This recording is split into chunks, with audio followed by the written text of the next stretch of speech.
Happy Mother's Day. The BDN editorial board operates independently from the newsroom and does not set policies or contribute to reporting or editing articles elsewhere in the newspaper or on BangorDailyNews.com. Each May, Mother's Day is a time to celebrate the women who birthed us, stood by us from toddlerhood through teenage years, and continue to counsel and love us. This year, like last year, is different because of the coronavirus pandemic. Many mothers sheltered at home with their families for months. Some have taken on the additional role of teacher as learning moved to kitchen tables, living rooms and backyards. Some don personal protective equipment to care for patients sick with COVID-19 or older Americans living in care facilities. Some mothers have gotten sick and had to separate from their families to recover from coronavirus. Tragically, some have died. Still, Mother's Day is a holiday to mark with appropriate fuss and affection, even if it requires some creativity. Homemade cards may replace the store-bought variety. A cooked-at-home brunch will substitute for a trip to a restaurant. Mother's Day is celebrated in dozens of countries around the world.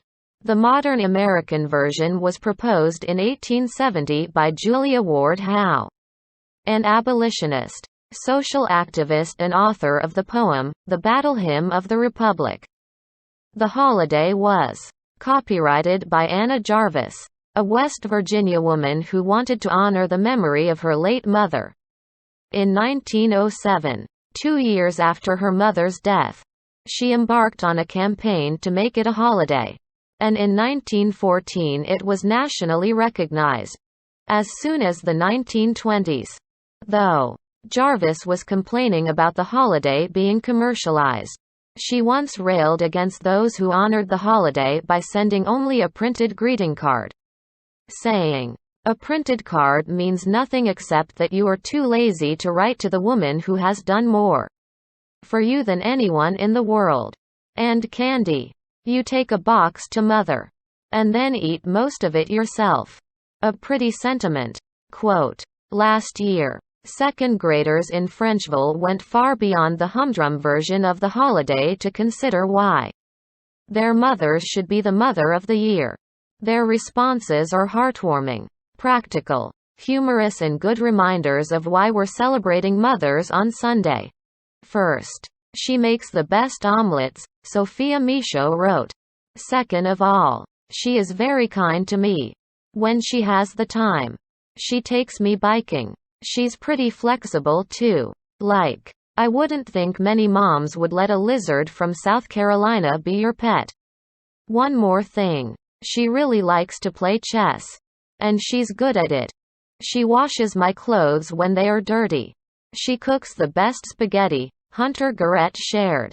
"She helps me with my homework. My mom takes care of me when I am sick. My mom plays games with us and took me to see Toy Story. One reason is she works very hard. She also has amazing cooking talents," Drew Markey wrote. "She is always very kind not only to people, but animals. She always takes care of me and my brother and our dogs and dad. Last but not least, she is full of love." Quote, "A mother's charge is daunting. She often is the primary caregiver of children.